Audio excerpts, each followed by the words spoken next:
Howdy y'all, I'm Jacob. Welcome back to the ranch. I'm out here in the east pasture getting the goats ready for their evening move.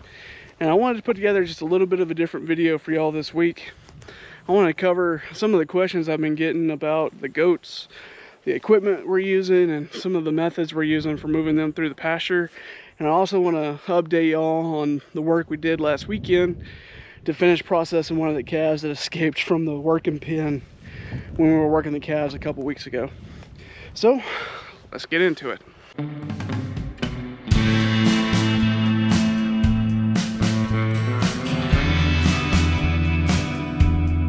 So this past weekend, we took a little bit of time to head back up to the cow pasture to catch the one escapee calf that got away from us when we were working the herd. Well, working the calves to pull them off the herd. We had two of the bull calves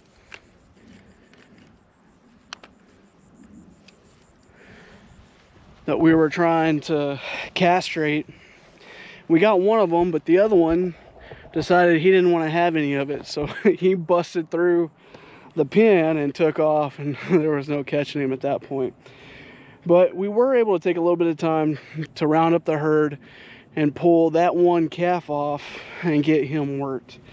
Unfortunately, I left my camera at home, so Boss Lady was able to get a little bit of footage on her phone of the process and what we were doing to get that calf, which was just a repeat, but you'll probably get a little more from it. So I'll go ahead and play that now. All right, so we are back at the 5-0, my parents' place, and we have one bull calf that managed to escape while we were doing this last time. And if anybody knows about escaped cattle, they don't come back. You're done for them today. So we're going to come out here, we're going to band him, we're going to give him a fly tag, an ear tag, and we're going to give him a shot. So the shot that we're giving them today is this guy, and it has different types of tetanus, but I believe it has prevention for blackleg and other things in it. We're going to give him a shot of that. We are going to band the guy, and then we are going to ear tag. So right now, Jacob and my dad, they are sorting the cattle over here. So basically what we're doing is we're pulling off everybody. We don't want to run anybody else through the chute except for him.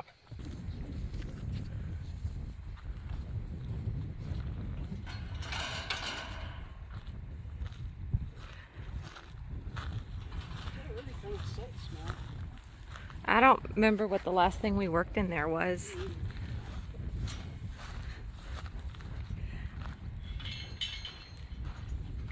No, it was that small brown calf. That was the last thing you did.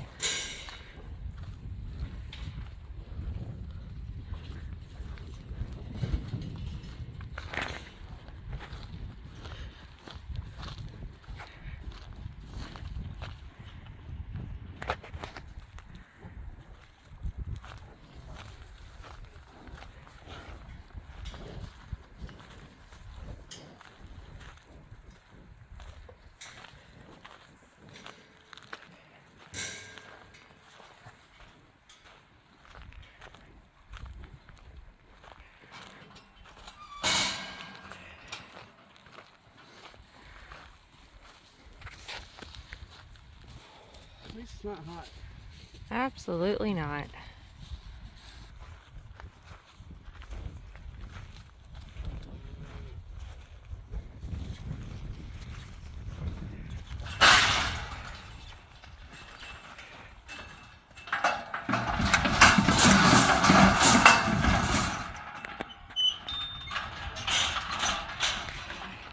Woo!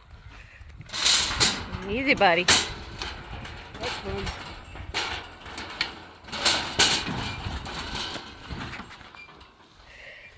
And he's laying down.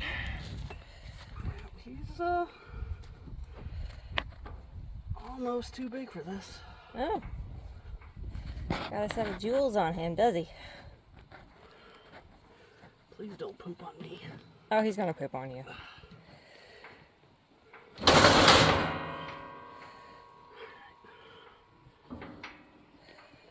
1, 2. And that's all she wrote for you, bud. Jacob, What? that is Henry. Okay. He's older than Duke. Well, that makes sense why he's bigger. I walked over there and Marmy's with Frank. Get him? Yep, we're done. That took us like 20 minutes.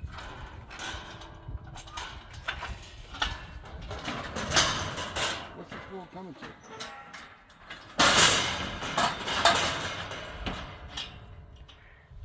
Alright. I'm looking forward to that new shoot. Me too. Coming through.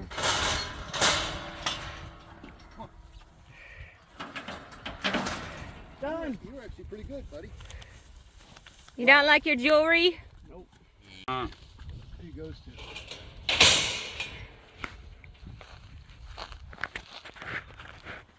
All right, pulled up the herd for one little guy. Well, actually, he ain't little no more, but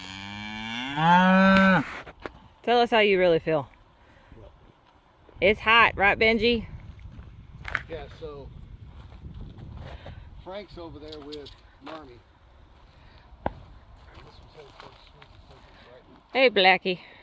Hey, big girl. That was a lot easier than the last few. Yep. Maybe there's a learning curve here too. That's part of it. Learning curve, good equipment. Better. When it comes to the netting that we use Premier 1's Electro Stop sheep and goat netting. And this one specifically is the 42-inch tall by 100-foot long with the drive-in posts. And for us, having the drive-in posts, which are posts that you can actually hammer on to get them into the ground, is really important because a lot of the soil where we are is really rocky. And there's a lot of times there's no way we could get either a push-in or a step-in post in the ground. But these have been working pretty well for us with the drive-in, and we're able to get it into most of the dirt that we have in the fields that we work through.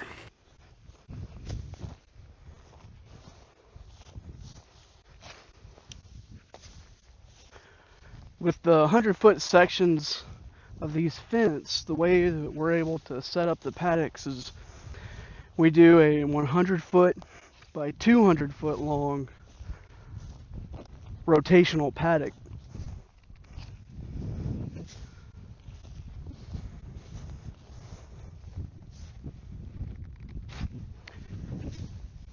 It does make moving these fun because you get a lot of walking in when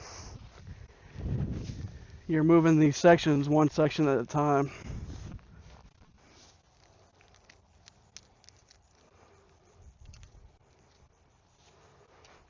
Now the technique we normally use when we're moving this fence is we'll make one pass down the netting to pick it up and pull it out of the ground and just lay it down.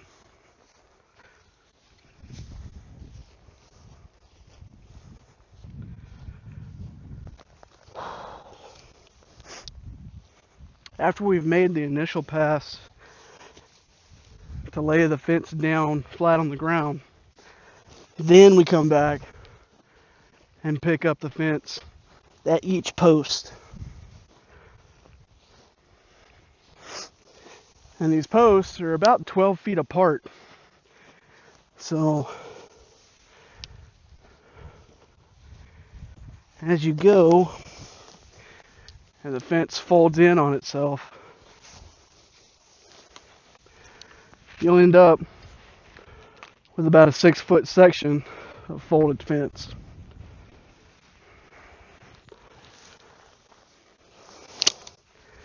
And we really started doing this because of all the brush that we move through. This technique allows us to keep the folded section in a manageable package so that we can move it around the brush and not get hung up on everything as we go. I'm going to pull this last stretch down and then I'll show you how we get it set back up. Oh, and one thing I just thought of, I'd mentioned in previous videos that I didn't have enough of the sheep and goat netting to fully do 2 100 by 200 foot paddocks so that we could have the current and necks set up. So what I had to do is I stole some of the boss lady's chicken netting, which chicken netting is like the sheep and goat on steroids. It's a much taller, I think this is 52 inches. Well, it's well over 4 foot, whereas the sheep and goat's only 42. I'll get the exact dimensions and throw it on the screen for you. But as you can see, there's much more netting in this, and that makes it much more difficult to move through woody and brushy areas like we do with the sheep and goat netting. So while it's working right now, I think if we continue with this, I'm going to have to get some actual sheep and goat netting to replace it, because this will really try your patience.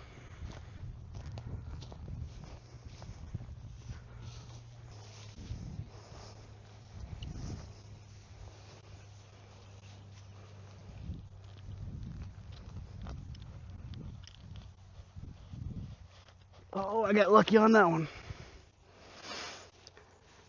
Alright, now when you're laying out this netting, what we do is we start on the side that we know we have a fixed path. So when we came down the eastern side of this area, I know where the previous fence went. And a lot of that is because whenever this electric netting is laid into this tall grass, it'll actually burn a line in the grass. Not burn, but it'll kill a line that you can see. You won't be able to see it on camera very well because I can just barely pick it out. But whenever I'm setting up the next paddock, I will follow that line with the fixed side of the paddock.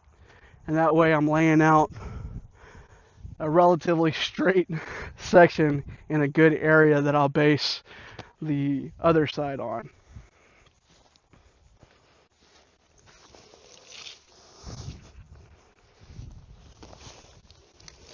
And one of the other nice things about folding up the netting this way is that I can just pick it up with one hand and walk it off and unravel it. And it goes a little bit like this.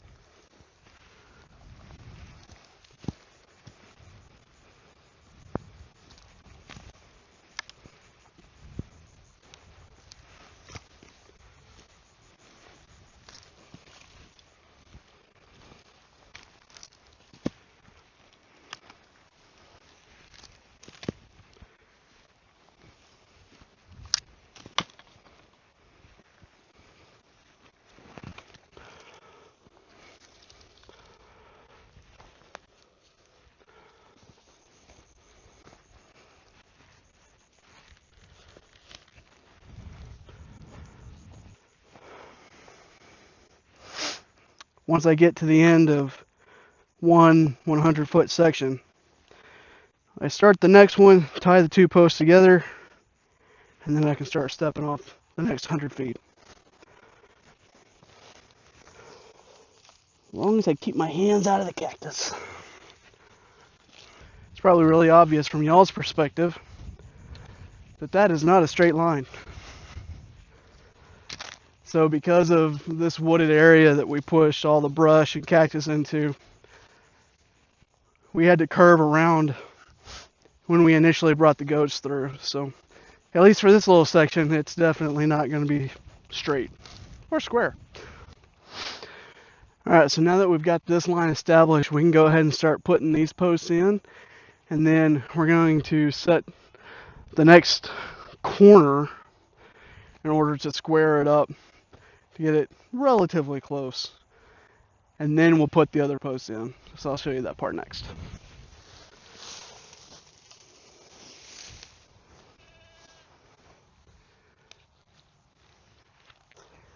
Oh, this ground's gonna make a liar out of me today.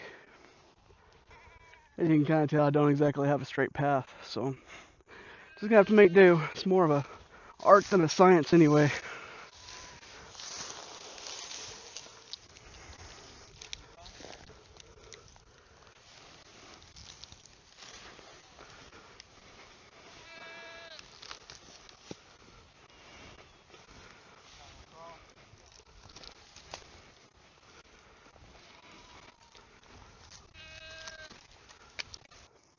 So the parents are working faster than I can talk. Nothing. Talking to myself.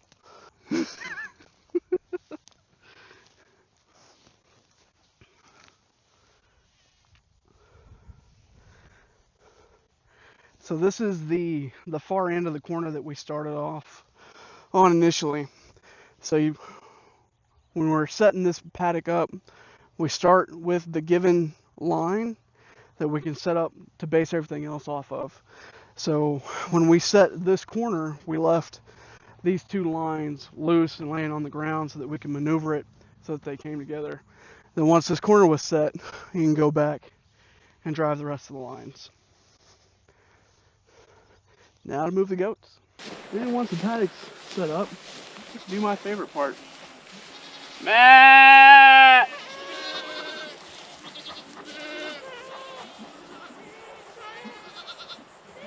Matt!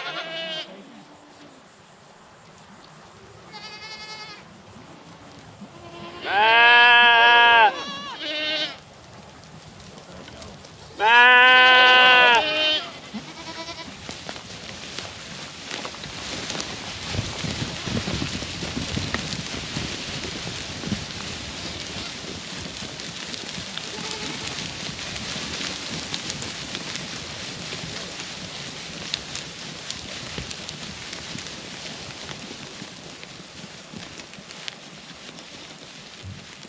Come on, straggler.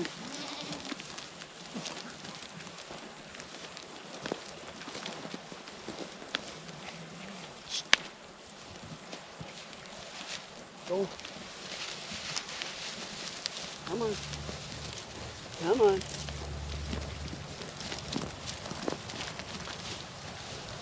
Sure, y'all don't do it right when it's on camera.